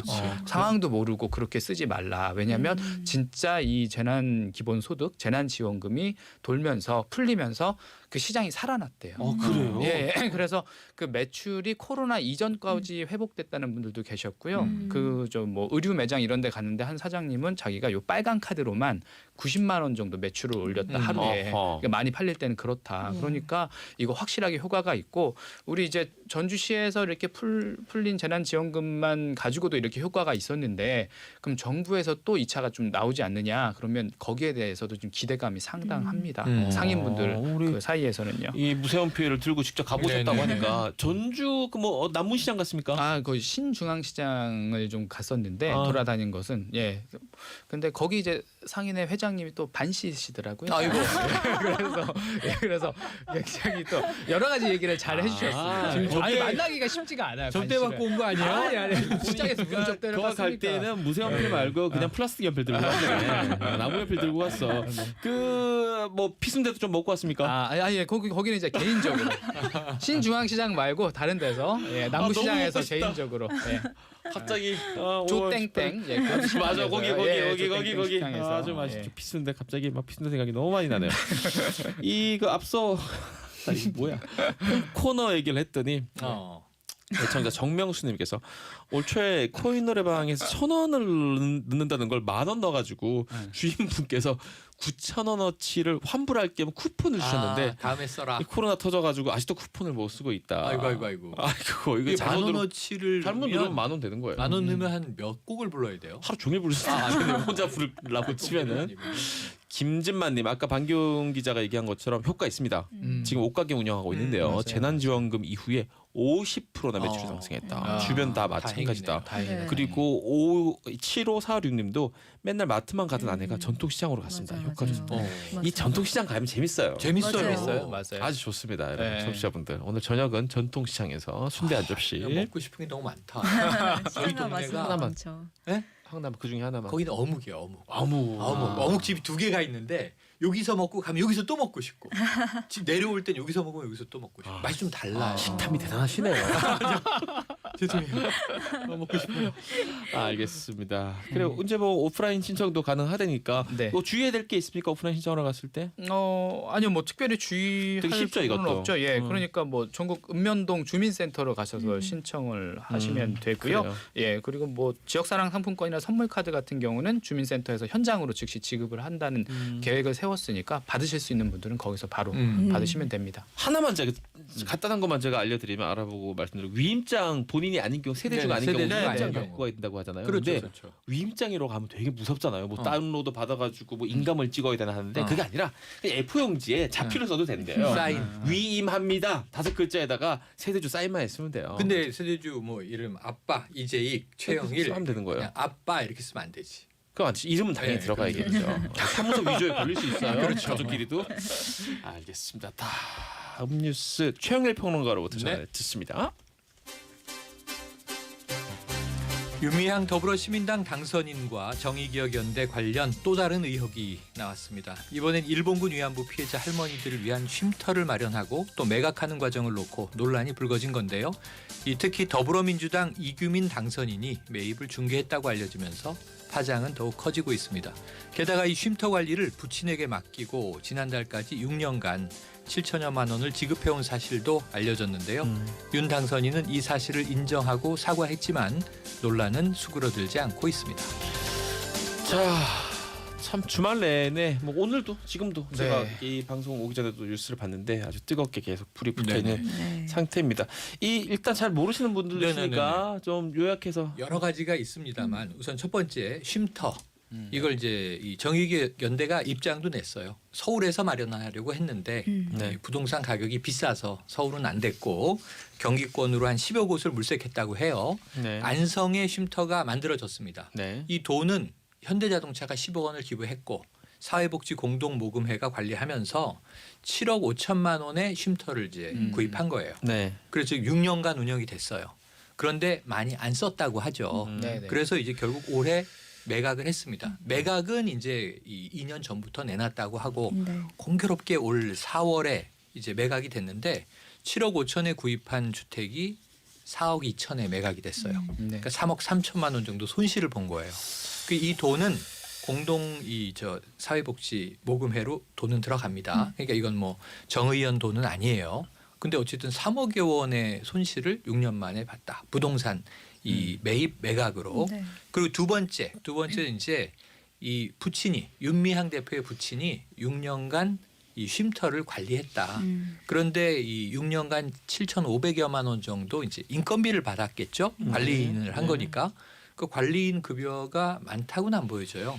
연간 한 1,200여만 원 받은 거예요. 네. 그럼 월급 한 이제 100만 원 받았다고 쉽게 계산할 수 있는데 문제는 이 쉼터의 연간 운영비가 2천만 원이에요. 그러게요. 인건비가 한 뭐 50% 이상 나가고 나머지로 뭐 운영이 제대로 됐겠나 하는 생각이 드는 대목이에요. 그래서 이런 부분에서 이 또 이 보수 언론에서는 맹공이 지금 퍼부어지고 있습니다. 무슨 표현? NGO 족벌 경영이냐 뭐 이런 얘기도 네, 나오고. 네.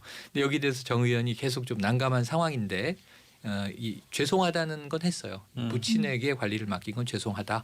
그러고 나니까 또 이 정 의원의 소식지 편집을 윤 대표의 남편이 했는데 네. 이것도 문제 아니냐는 문제가 또 터져 나오고 아까 그 쉼터를 매입하는 과정에 민주당의 이규민 당선인이 이 거래를 주선했다. 근데 이제 이규민 당선인이 입장을 또 냈어요. 네. 내가 소개한 거 맞다. 이분은 안성에 평화의 소녀상 설치 상임위원이었어요. 네네. 그리고 경기도에서 이제 공직을 지낸 분이에요. 그러니까 뭐 알선해 줄 수는 있다고 봐요. 단 난 수수료 같은 걸 챙긴 바가 네. 없다. 필요하다고 얘기해서 그 이야기를 알고 있었고 자신은 윤미향 부부의 지인이다. 이렇게 입장을 밝혔습니다. 아니 근데 쟁점을 좀 보면요. 일단 잠깐 정정해야 될 게 이게 기부를 했던 그 10억 원은 현대자동차가 아니라 현대중공업. 현대중공업. 뭐 중요한 부분은 아이고, 아닙니다만 실수했네요. 중공업 입장에서는 좀 기분 나쁠 수 아, 있으니까. 그게 아니라 많이 기분 나쁘죠. 중공업입니다. 오버를 바로 잡아주셔서 그리고 감사. 쟁점은 뭐냐면 이 쉼터가 왜 안성에 지었느냐. 음. 사실은 이 부분이 좀 명확하지가 않아요. 왜냐면 이게 거주 목적이 아니고 그 할머니들 뭐 자유롭게 오갈 수 있는 어떤 쉼터의 느낌이지 않습니까? 치유와 역사의 공간이란 타이틀을 갖고 있는데 여기서 수도권 그 중에서도 안성 그 중에서도 외곽 여기에 이제 이게 들어갔다는 것 자체가 좀 배경이 석연치 않고요. 당시에 이제 건축비 뭐 당시 시세 뭐 다 고려해도 7억 5천만 원 상당히 고가입니다. 네. 그 당시에 인근 단독주택들이 평균 뭐 1억 1천만 원에서 2억 원 요 사이에 그러니까요. 거래가 몇 됐다고 배의 하니까 가격이 말이 안 되더라고요. 되고 마포 지역의 그 시세 그러니까 비싸서 거기 못 구했다라고 하는데 당시 이제 마포 망원동 이제 실거래가 같은 것들을 살펴보면은요 망원동 일대에서 쉼터를 마련할 수 있을 정도의 가격대가 형성이 되어 있습니다. 2012년, 2013년 이때잖아요. 그래서 그런 부분들이 좀 명확하게 해명이 돼야 되는 거 아닌가? 이거 인터넷으로 다들 찾아볼 수 있어요. 네, 그냥 그럼요. 요즘은 너무 잘 돼 있어서 한 실거래가 대여섯 번만 클릭하면 그 성미산 근처로 원래 가려고 했었잖아요. 맞아요. 예. 현대중업 같은 경우는 그 돈을 기부하는 게 일종의 그 우리가 편하게 얘기하면 뭐라고 할까? 지정 기부 방식이에요. 그렇죠. 말하자면. 네. 지정기부. 네. 어디에 쉼터를 맞아요. 짓는다. 요 프로젝트에 우리가 기부하겠다는 맞아요. 거예요. 네, 그래서 마포 인근에 이렇게 집 지어놓으면 할머님들이 자주 가서 쉴 수 있겠구나 그렇죠. 생각하고 돈을 줬는데 돈을 받고는 갑자기 저 멀리 집을 주는 거예요. 이 부분이 제일 이제 사실은 그게 첫 번째 문제가 윤미향 되는데. 당선인이 이제 한 언론 매체와 이제 인터뷰를 하면서 그 부분을 해명을 했는데 그 당시에 마포 쪽을 계속 알아봤지만 마땅하게 살 곳이 없었다. 근데 준공업 측에서는 그 10억 원이라는 돈은 건물을 사야 지급할 수 있다라고 했대요. 그래서 이제 그게 이제 서울이 아니어도 된다, 서울 외곽이어도 된다라고 얘기를 듣고 막 경기도까지 알아보다가 거기를 사고 그다음에 이제 돈을 지급받은 걸로 그렇게 얘기를 하긴 하더라고요. 그 아까 그 최영일 평론가도 몇 번 안 썼다 그랬는데 네. 이것도 사실 보는 시각에 따라서 이렇게 볼 수도 있고 이렇게 볼 수도 있는 게 그 아까 그 관리를 했다는 네네. 윤미향 부친이. 부친도 연수로 그러니까 몇 년 동안 그거밖에 안 받았다는 임금 착취다. 뭐 많은 돈도 아니다라고 생각하지만 몇 번 안 썼기 때문에 사람 몇 번 가지도 안 한 그 관리해주고 맞아. 청소하는데 거기서. 무슨 할 일이 있냐 그 돈 받았냐 이렇게 또 반대로 볼 수 그렇죠, 있는 그렇죠. 거거든요. 시각은 이게 교차돼요. 시각을 네. 어떻게 보느냐의 문제인 것 같습니다. 그러니까 예를 몇번 들면 갔다고 그 돈을 이게 이럴 수 받나, 있어요. 이렇게. 왜 부친을 그런 일자리를 줬느냐 측근에게 지인 가족에게 그러면 이게 아까 말한 대로 족벌 경영 아니냐 이런 비판이 있을 수도 있고 혹은 또 그 원격지에 누군가 가서 관리줄 사람이 없어서 아버지를 설득해서 보내고 맞아요. 윤 당선인이 예, 그렇게 얘기를 그 하더라고요. 크지 않은 돈을 주고 네, 오히려 그 못할 짓을 외지에서 했다고. 생활하게 했는데 오히려 아버지한테 죄송한 거 아니냐 네, 이런 네, 얘기도 할 수 맞아요. 있고 맞아요. 이거 네. 그 많은 분들이 청취자들 의견도 극명하게 엇갈립니다. 네, 지금 저희가 그렇군요. 말씀드린 것처럼 같아요. 이 심환희 씨 같은 경우도 죄송하다고 이게 말이 됩니까? 가족 친구들끼리 다 해먹은 거 아닌가요? 그렇지, 이런 그렇지. 분들도 있고 예. 임수진님 같은 경우는 관리자로 일할 사람을 못 구해서 공장장으로 일하고 계신 아버님한테 관리를 부탁했다. 잘 직장 다니는 분을 이런 뭐 기사도 있습니다. 네. 역시 마찬가지로 8744님도 7년 동안 7,500만 원 받았으면 원로 치면 90만 원밖에 안 받은 건데 큰 네. 문제 안 된다고 본다고 할 수 있지만 아까 말씀하신 것처럼 1년에 몇 번 사람들 줄 않았는데 할 일이 뭐가 있냐. 그러니까 제가 라고 또 이 이해할 NGO나 수 있는 사회 거고. 활동가나 심지어는 이제 빈민 구제 운동 같은 것을 하신 분들 종교인도 계시고 쭉 오랫동안 지켜보면 초기에는 자원봉사 많이 오는데 믿고 뭘 맡길 사람은 없어요. 그러다 보니까 주로 형제나 가족들을 괴롭혀요. 이런 분들이 뭘 자꾸 맡겨 일을. 그리고 또 이제 이분들도 그야말로 뭐 이제 비용은 써야 되니까 소정의 용돈처럼 드려요. 후원금이나 이런 데서. 그래서 이런 문제가 전 초기에는 상당히 윤미향 당선인의 애로가 있을 것이다 생각이 드는데 지금은 2016년 이후부터는 이 정의연이 좀 규모가 커졌어요. 예산 규모도 2016 이후에는 국고보조금 몇 억씩 들어오고 한 22억 원 정도 되잖아요. 그러니까 이제 어찌 보면은 이 외부의 또 다른 NGO 시각에서는 부자 NGO가 된 거야. 이 역사 문제를 가지고. 그래서 그 이전과 이후를 비교해 보면 다른데 지금 시각으로 보면은 논란이 될 소지가 있거든요. 그래서 저는 이 종합적으로 빠르게 해명을 하고 하지만 수요 집회와 정의연의 활동, 위안부 할머니들에 대한 이 피해 그리고 일본에 대한 사죄와 배상 문제는 우리가 목소리를 낮출 수 없는데 제일 속상한 게 일본 극우 유튜버들이 이걸 연일 침소봉대해서 정말 이게 이 말하자면 위안부 할머니들의 그동안의 활동을 폄훼하는 이 도구로 쓰인다는 겁니다. 소재로. 그게 문제죠. 네, 지금 속상합니다. 근데 이제 그 해명을 하면 그 해명을 뒤집는 이 또 다른 추가 반박이 의견이 이어지는 나오고, 이게 추가 참 의견이 고통스러운 나오고. 부분인데 그러니까 해명할 때 이 반박할 수 있는 그런 것과 좀 고려를 하고 해명을 했으면 좋겠다는 생각이 드는 게 그 아까 가격 얘기만 해도 네. 2013년이면 우리나라 부동산 가격이 제일 쌀 때예요. 사실. 요게 2010 그렇죠. 3년 4년 맞아요. 네, 네, 6년 네. 됐으니까. 제가 그 부동산에 관심이 많아서 시세들을 머리에 넣고 다니는데 이 시기에 2012, 13년에 뭐 어디 좀 비싸다고 생각한 동네 어디 있을까? 압구정동? 네. 거기 미성 아파트는 한양 아파트 중에 8, 9억짜리 아파트가 흔했습니다. 마포가 아니라 강남구 압구정동에도 8, 9억짜리 아파트가 세고 셌었던 때예요, 그때가. 그래서 뭐 이 마포 지역에 그 돈 가지고 살 데가 없었다는 주장만큼은 네. 저거가 제가 보기에는 네. 난 정확한 가격을 알고 있는데 왜 이런 네. 얘기를 하지? 한번 찾아보세요. 금방 찾을 수 있습니다. 아니 그러니까 마포구가 어렵다고 해서 그렇다 치고 그러면은 수도권으로 옮긴다고 하더라도요. 안성은 너무 멀잖아요. 그게 뭐 이렇게 뭐 이렇게 뭐 분당도 할머니들을 있고 위해서 뭐 가까운 일산도 일산. 있어요. 마포에서 가까운 곳을 일산으로 치면 일산의 그때 당시에 그 단독 주택들 뭐 정발산 인근에 굉장히 뭐 잘 지어진 우리가 보면 그런 단독 주택들 가격도요. 이 정도가 아니에요. 그 7억 원대였으면 다 매매가 가능했던 그런 시절입니다. 그러니까 저는 또 네. 이렇게 생각을 해봐요. 이건 이제 개인적인 생각인데 피셜인데 자, 할머니의 쉼터를 뭐 안성이든 아니면 뭐 양주든 의정부든 뭐 외곽이든 어딘가 정하면 최대한 쾌적한 곳으로 해서 여기 힐링 센터니까 할머니들을 지하철이나 버스로 오세요 그랬겠어요? 전 셔틀버스 가지고 네. 태워서 모시고 갈 생각을 했다면 그 위치 자체도 중요하지 않다. 저는 그리고 공기 좋은 것이 좋다고 생각했을 수 있어요. 농촌 지역이라든가 그렇다고 이제 경기도를 벗어나기에는 너무 멀고 그래서 왜 안성이냐에 대해서 의심을 가지고 보면 아니 서울 도심에도 많은데 그럼 쉼터가 꼭 또 도심이어야 하나? 전 숲에 있으면 더 좋을 것 같기도 해서 이것도 시각이 좀 달라요. 뭐 전 이게 그런 의견도 있습니다. 네, 소연님 같은 당사자의 경우에도 입장이 아니기 때문에 있습니다. 단정 지을 수가 없으니 광고 듣고 돌아와서 마무리해 보도록 네. 하죠. 잠시만요. 이제 이게 정치쇼 이제 시간이 얼마 남지 않았으면 세 분 말씀을 여기까지 듣도록 하고요. 다음 주에 또 인사드려야 될 것 같습니다. 고맙습니다. 고맙습니다. 고맙습니다. 안녕. 자, 세 분은 보내드리지만 이제 이게 정치쇼 신에게는 아직 4부가 남아 있습니다. 광고 듣고 잠시 뒤에 만나겠습니다.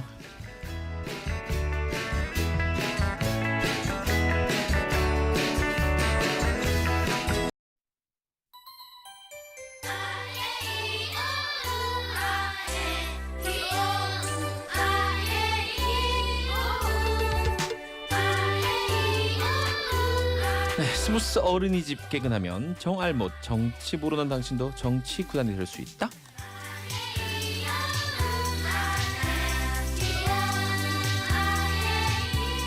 정치쇼 월요일 4부입니다. 정치 ABC 걸음마부터 기억 니은 티귿부터 차근차근 알려드리는 스무스 어른이집입니다. 오늘도 선생님부터 소개해 올립니다. 조현욱 보좌관 안녕하십니까? 안녕하세요.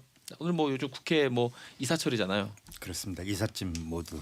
그러니까 저 그래서 드린 말씀이에요. 그러네요 오늘 예. 뭐 좋은 자리로 가실 것 같습니까? 아니요 그렇지는 않습니다. 뭐 국회에 계속 일하기로 하긴 했는데요. 뭐 저는 수평 이동. 네. 같은 층은 안 바꿉니까? 층은 좀 올라갈 것 같습니다. 좀 올라갈 것 네, 같아요. 네. 전망이 어때요? 보좌관실 그 의원실 전망은 이 뭐 어디가 보입니까? 저는 제가 지금 옮겨갈 때는 별로 전망은 좋지는 않습니다. 건물들만 네, 보이는 네. 그런. 지금 뭐 전망도 따지지만 그 냉난방도 많이 따져가지고 네. 그 국회의원 의원회관 신관이 2012년도에 네. 처음 지어졌는데요. 지을 때 이제 멋있게 짓기는 했는데 유리로 져가지고 그 아시다시피 그럼 냉난방에 상당히 취약합니다. 네. 그때 그 커튼월 공법이 대유행했을 때예요. 그렇습니다. 그 당시 지어진 건물부터 다 반짝반짝해. 이런 잡지식은 어디서 이렇게 배우시는 거예요? 그런 커튼홀 이런 것도 부동산 땡땡땡이요. 대단하시네요. 대단하시네요. 자, 지금 중간에 예. 치고 들어오는 우리 저와 함께 공부할 학생이죠. 개그맨 황현희 씨와 함께 시사 개그맨 식맨. 네 시사를 열심히 공부하고 있는 개그맨 황현입니다. 알겠습니다. 1교시 시작해 봅니다. 자, 아까 뭐 방 빼는 얘기 했는데 오늘 주제는 딴 겁니다. 날이니만큼 황현희 씨께 주제 부탁드릴게요. 네. 이번 주 첫 번째 주제는요. 5.18 민주화 운동 40주년을 맞아 전두환 씨의 흔적을 지우는 일에 속도가 붙고 있다. 하지만 훈장과 경호 등 전직 대통령 예우는 여전히 논란이다라는 뉴스가 있었는데요. 이 전두환 씨는 전직 대통령 예우를 박탈을 당했어요. 근데 경호는 계속 받을 수 있다. 뭐 이런 내용이 되겠네요. 그래요. 전직 대통령에 대한 예우, 경호 이런 거 우리가 사실 얼핏만 알고 있을 거예요. 얼핏 왠지 막 이렇게 앞에 초소들도 있고 그렇죠. 거기 삼청동 이런 데 지나다니다 보면 보이죠. 하나씩 또 물어보겠습니다. 경호 문제는 어떻습니까? 이 전직 예우를 우리 방송에서도 전두환 씨라고 이제 얘기합니다. 네네. 그래서 예우를 안 한다는 얘기인데 공식적으로 경호는 계속 받나 봐요. 대통령 경호처에서 퇴임 대통령에 대한 경호는 10년 정도를 하게 됩니다. 10년 이내에서 하도록 되어 있고요.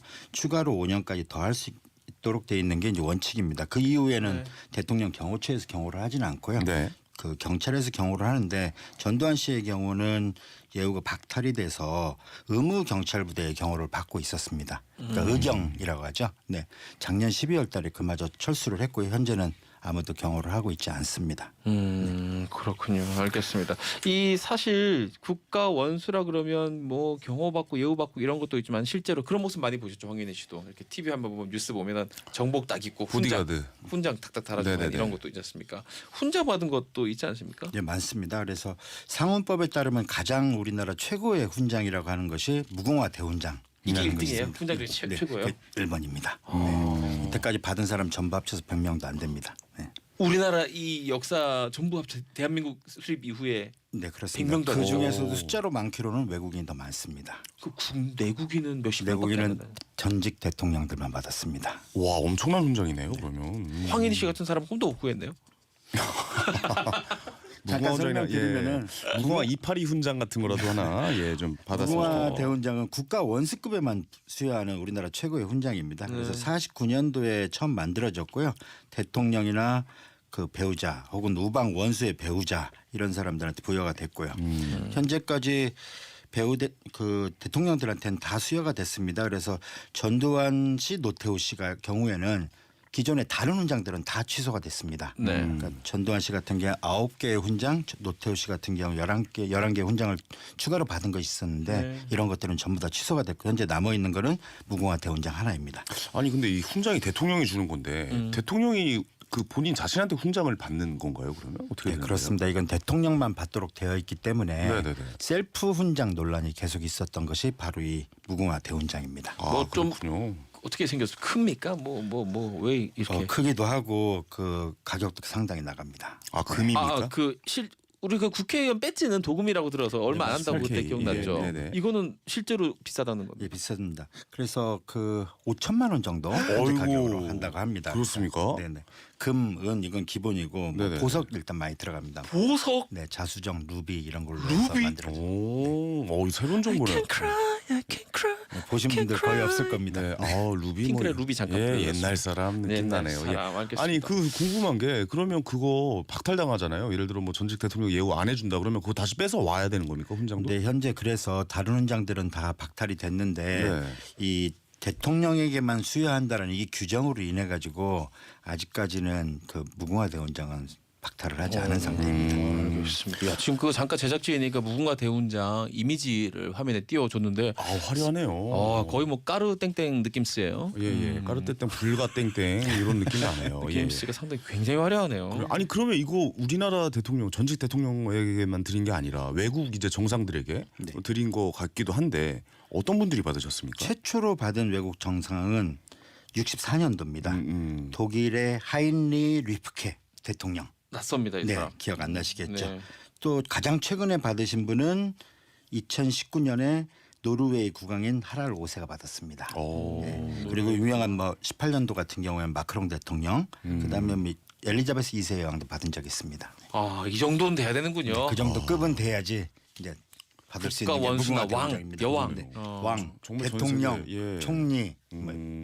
함부로 받을 수 없는 거네요. 이거는 진짜. 일단 우리는 안 되는 거예요, 그냥. 네, 뭐 아무리 열심히 해도 안 돼요. 생각도 안 하고 있어요. 예. 뭐 혹시 알아요? 대통령이 어떻게 될지는 뭐. 이야, 큰 그림 그리는구만. 아 죄송합니다. 방송을 위해서 다시 한번 사과드리겠습니다. 괜한 말씀을 드렸네요. 혹시 예. 대통령이 되더라도 아마 황혜인 씨는 네네. 안 받으실 것 같아요. 왜요? 셀프 수요가 이제 항상 문제가 됐었기 때문에 네네네. 이게 보통 대통령이 되자마자 받습니다. 아. 네, 그 전에 이제 그런 관례였었는데 이제 그 노무현 대통령 때 그 인수위 시절에 그랬습니다. 5년간의 공적과 노고에 대해 국민에게 치하받는 의미에서 퇴임과 함께 받는 것이 타당하다 이런 말씀을 하셨고 그래서 실제로 노무현 대통령은 임기 말에 받았습니다. 이명박 대통령도 임기 말에 받았고요. 그 전통이 좀 생겼었는데 그 박근혜 전 대통령의 경우에는 취임하자마자 받았습니다. 성견지명이 있었던 거야. 미리 쎄한 게 미리 받아놓는 임기 건가요? 말에는 조금 네. 이 루비가 이게 예. 조금 어려울 것 같은 느낌이 드니까. 그때 거 약간 좀 보석이라 약간 보석이니까. 좀 일단. 궁금하셨을 것 같기도 하고 뭐 그런 생각도 좀 드네요. 성견지명이 있네요. 예. 일단 받자. 아니 근데 저는 개인적으로 그러니까 전직 대통령이 그 다음 이제 임기를 이어가는 대통령에게 수여를 하는 게 그림이 좀 아름답잖아요. 네, 근데 그렇습니다. 왜 그렇게 안 하고 셀프로 이렇게 하는지 모르겠네요. 그래서 지금 현재 문재인 대통령은 그 훈장을 받지 않은 상태입니다. 네. 아마 그런 전통을 만들어 나가지 않을까 하는 생각합니다. 황현희 씨 말한 대로. 뭐 네. 그럴 수도 있겠네요. 자, 네네. 그러면은 아까 그 황현희 씨가 읽어 주셨지만 예우를 박탈 당했단 말이에요, 공식적으로. 네네. 전두환 씨 같은 경우에. 그럼 훈장도 당연히 그 회수해야 되는 거 아닙니까? 어떻게 봐야 됩니까? 그러니까 예우라고 하면은 아까도 말씀드렸다시피 뭐 어떤 경호의 문제나 아니면은 다른 예우도 또 있습니다. 대통령 같은 경우 연금, 그다음에 비서관이나 운전기사를 지원해 주는 것, 그다음에 사무실 지원해 주는 거 이런 문제들이 있습니다. 이것은 대통령 임기 이후에 해 주는 걸 예우라고 하기 때문에 임기 중에 있었던 그 셀프 수여의 경우에는 논란이 좀 있습니다. 저는 반납해야 된다고 보는데. 예. 안 할 것 같아요. 아 그러니까요. 대통령이 그 받는 연금이 있잖아요. 네, 그러면 그렇습니다. 그 연금이 혹시 서거 이후에 대통령 전직 대통령 서거 이후에 가족들이 그러면 그것도 받는 건가요, 연금을? 네, 모든 연금과 마찬가지로 유족연금이라는 게 있습니다.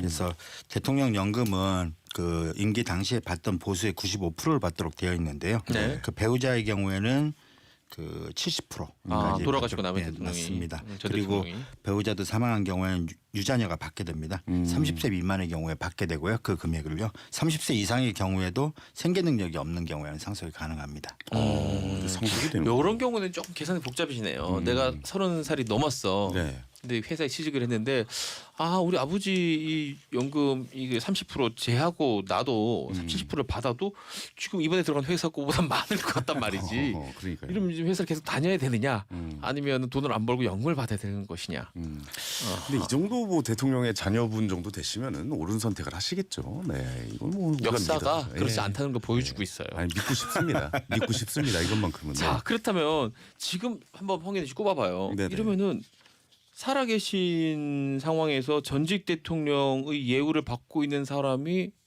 한 명밖에 없어요. 그러네요. 이명박 MB 전 대통령밖에 예. 없습니다.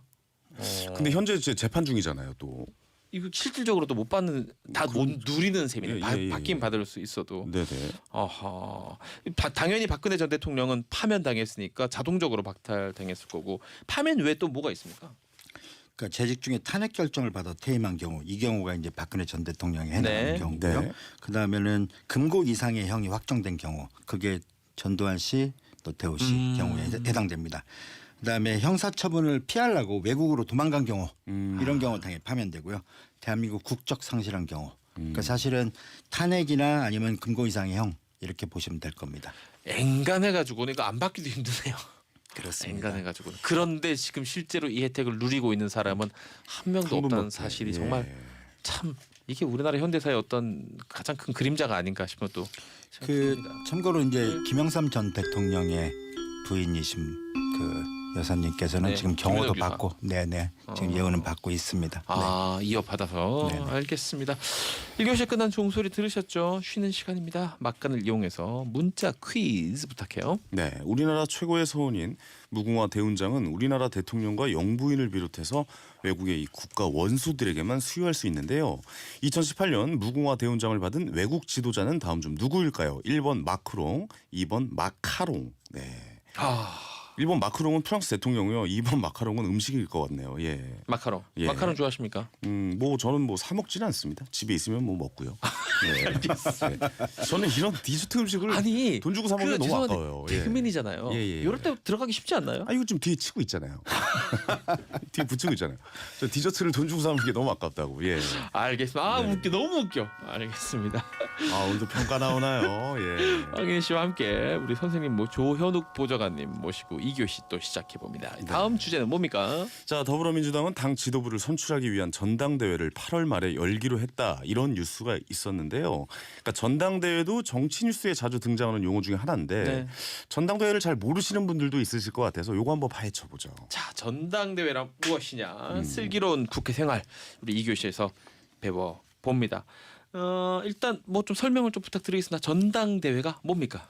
전당대회는 회사로 치자면은 주주총회 같은 거라고 어허. 보시면 될 것 같습니다. 그러니까 일상적으로 우리가 많이 보는 거는 이제 최고위원회, 네. 그 다음에 중앙위원회 이런 식으로 이제 그 의결 단위들이 있습니다. 네. 하지만 가장 중요한 당의 기본적인 의결 단위, 당이 뭐 합당을 하거나 아니면 당을 없애거나 아니면 대표를 뽑거나 대통령 후보를 뽑거나 하는 이런 가장 중요한 의사결정에 관련해서는 전당대회를 통해서 이 후보들을 뽑거나 그다음에 당원 당규 같은 거 개정합니다. 네. 그러니까 이 전당대회는 당의 가장 최고 의결 기관이라고 봐야 됩니다. 네네네. 자주 할 수는 없겠죠. 그렇겠네요. 네, 네, 네. 돈도 많이 들고 또 네. 자리도 큰 거 빌려야 될 거 아니야. 네. 당원도 근데 많이 나오니까. 그게 이제 전당대회라고 하면은 전 당원들이 다 모여서 하는 대회라고 생각하기 쉽지만 실제 그렇지는 않습니다. 회사로 치면 주주총회 같은 네, 거다. 그러네요, 그러네요. 확실히 주주, 그러니까 뭐 지분이 많은 분들이 뭐 반드시 참석을 하겠고, 약간 그런 느낌이겠네요. 약간 이 전당대회도 참석을 안 하시는 분들도 계신 거예요, 그러면? 그러니까 전당대회는 대의원들이 참석을 하게 됩니다. 대의원이요. 네네. 그래서 각 당마다 규정들은 다른데 그 뭐 풀뿌리 정당을 지향하는 경우에는 예를 들면 200인당 한 명씩 뭐 대의원을 선출한다. 그렇게 선출된 대의원들이 오게 되는 거고요. 그 민주당이나 통합당 같은 경우에는 당연직 이제 대의원들이 있고요. 네. 이를테면 뭐 지자체장, 기초의원, 뭐 시의원, 뭐 국회의원 이런 사람들이 이제 당연히 대의원이 되겠죠. 네네. 그리고 나서 선출된 지역에 선출된 또 대의원들이 있습니다. 이들이 모여가지고 하게 됩니다. 그러면 당 대표는 대의원 투표로 요즘 뭐 뽑는 것 같은데 이거 요즘 모바일이나 이런 이게 거 그냥 섞이지 당원들. 않나요? 네, 그러니까 네. 그때 비율 이제 비율을 당원 뽑던데요. 당규가 이제 개정을 하게 되는데 네네. 그래서 전당대회 전에는 항상 당원 당규 개정이 먼저 이루어지게 됩니다. 아. 네. 그래서 대의원 100%로 뽑는 경우도 있었고 대의원 플러스 당원들 투표 이렇게 포함해서 하는 경우도 있고요. 근데 뭐 온라인 투표의 경우에는 이제 투표의 방식을 다루는 거기 때문에 이건 좀 다른 얘기고요. 그 전에는 어떤 방식을 택하더라도 실제 현장에 와서 투표를 했습니다. 근데 지금 코로나19 사태 이후로는 각 당의 의사결정을 온라인으로 하는 경우들이 굉장히 많이 늘어났습니다. 그렇죠. 네. 최근에 민주당의 경우에는 시민당과의 통합 문제 이런 거 네. 전부 다 온라인 투표를 했습니다. 이 매체 변화에 따라서 네. 이 정치 행사의 양상도 변해가는 거. 그렇죠. 열린민주당 같은 경우에는 비례대표도 이제 뭐 온라인 투표로 그렇게 뽑았던 걸로 기억이 그랬었죠. 나네요. 네네. 후보 민주당도 뽑을 때부터. 그 온라인 투표로 뽑았습니다. 그렇군요. 우리 옛날을 생각하면 진짜 큰 실내체육관 같은 거 빌려가지고 아, 막 기억나요. 깃발 휘날리고 막 소리 지르고 앞에서 막 야유하고 뭐 막 날아다니고 막 이랬던 기억이 장충체육관이 이제 가장 유명한 전당대회 장충체육관 기억나네요. 장소였었죠. 아. 그러면 이제 뭐 그 전당대회가 시작하게 되면은 일단 후보를 뽑는 전당대회라고 하면은 후보들이 뭐 정견 발표하고 그 다음에 지지자들 뭐 운동하고 또 이제 투표 자체를 그 당시에는 한 명 한 명 손으로 투표를 했었기 때문에 네네. 투표 시간 오래 걸립니다. 그러면 또 그 앞에 이제 뭐 포장마차도 많이 생기고 네.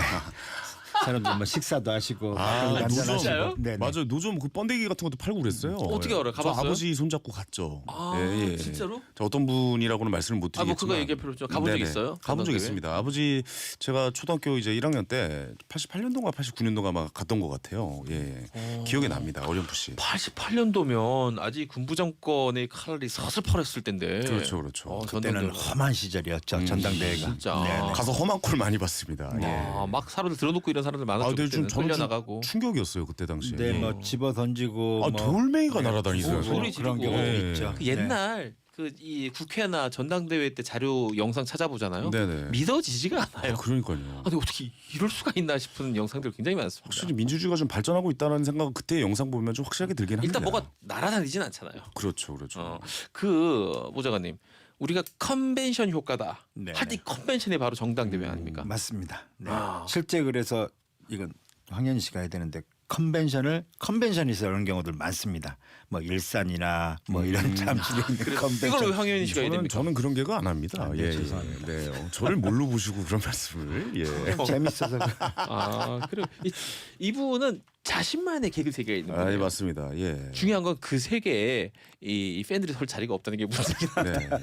굉장히 특이한 세계가 있어요. 그 세계가 부부의 세계 같은 겁니다. 예, 와우! 그런 게 있습니다. 예. 이런 거 하세요. 이런 거. 아니 근데 행사를 하잖아요. 어쨌든 행사합니다. 컨벤션 효과나 네네. 이런 거. 근데 뭐 네네. 개그맨 분들이 뭐 사회를 본다거나 연예인도 오고 그렇습니까? 막 아니, 축하 안 가수. 해봤어요? 저는 안 해봤을 해봤어요. 안 해봤어요. 딱 하기 좋을 아주 예전에나 그랬지 요즘에는 그렇지는 않습니다. 그러니까 그런 연예인들을 부르는 행사에 대해서 국민들의 시각이 그렇게 좋지는 않거든요. 네. 그래서 요즘에는 뭐 그 가수나 오더라도 좀 의미 있는 분들 그러니까 좀 그 대중적 인기라기보다는 당의 정체성에 맞는 아하. 네, 그런 행사들을 많이 합니다. 사회 활동 참여가 도드라지는 그런 분들 같은 네. 경우에는 네. 지금행 같은 경우에는 뭐 맡길 수 네네. 있겠죠. 아니 뭐 네. 저는 뭐 황현희 씨는 방송을 무난하게 할수 있을 방송을 것 같아요. 통해서 잘할 것 뭐 같아요. 말씀드리겠지만 뭐 필요하신 분 언제든지 연락 주십시오. 예. 단가는 반나절에 얼마입니까?